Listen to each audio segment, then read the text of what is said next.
নিমিষতে নোহোৱা হ'ল আব্দুল কৰিমৰ পৰিয়াল। ঘৰখন শূন্য হৈ গ'ল একে নিশাই। ধাৰাসাৰ বৰষুণেই কাল হৈ আহিল। ভয়ংকৰ ভূমিস্খলনৰ ফলত কৰিমগঞ্জ জিলাৰ বদৰপুৰত একেটা পৰিয়ালৰ 5জন লোকৰ মৃত্যুৰ খবৰ আহিল। আব্দুল কৰিমৰ পৰিয়ালটোৱে নিশা ধাৰাসাৰ বৰষুণ দি থকা বতৰত ভাত পানী খাই শুই আছিল। সেই সময়ত পাহাৰৰ মাটি খহি আহি আব্দুল কৰিমৰ ঘৰৰ ওপৰত পৰে। ভূমিস্খলনৰ ফলত লগে লগে মৃত্যু হয় গোটেই পৰিয়ালটোৰ। এই হৃদয় বিদাৰক ঘটনাই শোকস্তব্ধ কৰিছে অঞ্চলবাসীক।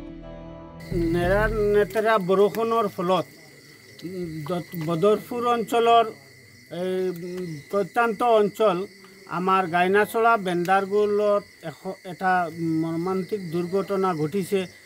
ইয়াতে লেণ্ডশ্লাইড হৈছে।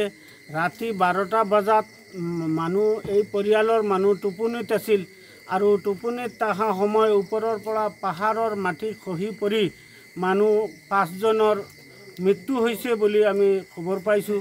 এতিয়া ইয়াতে স্পটত আহিছোঁ। আহি দেখিছোঁ কি আমাৰ SDRF, NDRF আৰু প্ৰশাসনৰ লোক আহি উপস্থিত হৈ এই উদ্ধাৰ কাজ চলাই আছে।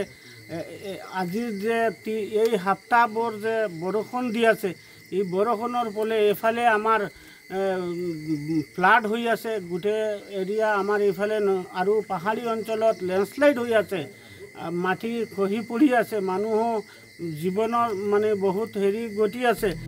আনহাতে কৰিমগঞ্জত ছেটেলমেণ্ট ৰোড এলেকাত ঘটে আন এক কৰুণ ঘটনা। সাহিল আহমেদ নামৰ যুৱকজনে বানপানী হোৱা বাবে ইনভাৰ্টাৰ ওখ ঠাইত নিব গৈছিল। ইনভাৰ্টাৰৰ প্লাগ খোলোতেই বিদ্যুৎস্পৃষ্ট হৈ মৃত্যুমুখত পৰে সাহিল আহমেদ। যুৱকজনৰ মৃত্যুত গভীৰ শোকৰ ছাঁ পৰে সমগ্ৰ এলেকাত। কৰিমগঞ্জৰ পৰা সৌমিত্ৰ দাসৰ ৰিপৰ্ট টাইম।